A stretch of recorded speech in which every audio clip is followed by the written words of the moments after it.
मैं ऐसी 5 गलतियां आपको बताने जा रहा हूं जिसने अमीर होने के बाद फिर से इन लोगों को गरीबी के अंधकार में धकेल दिया। सबसे पहले ये सब के सब मान के चल रहे थे कि इनकी जो कमाई आज है वो हमेशा रहेगी और अंधाधुन खर्च कर रहे थे, पैसा उड़ा रहे थे। इनको कहां पता था एक दिन पैसा इनको उड़ा देगा। मैं हमेशा कहता हूं कि हर दिन ना होत एक समान, कि सभी दिन एक जैसे नहीं होते।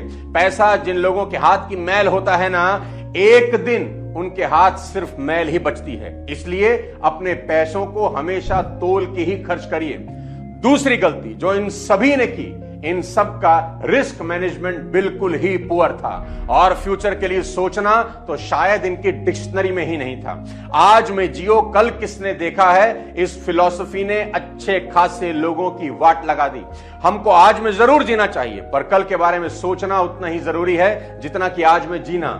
दोस्तों, जिंदगी छोटी दिखाई देती है लेकिन पहाड़ सी बड़ी होती है। तीसरा कारण इन सब की बर्बादी का वो था शो ऑफ। शो ऑफ के लिए स्पेंड करना इनके डाउनफॉल का सबसे बड़ा कारण था।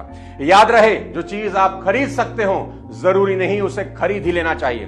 वॉरेन बफेट ने एक बार कहा था, if you buy things you do not need, soon you will have to sell things you need. यानी जिन चीजों को आप खरीद रहे हैं, अगर इनकी जरूरत नहीं है तो एक दिन जिनकी जरूरत है वो चीजें आपको बेचनी पड़ जाएंगी। याद रखना मेरी बात, लोगों को दिखाने के चक्कर में मत पड़ना, क्योंकि लोग तुम्हारी तरक्की से वैसे भी खुश नहीं होते।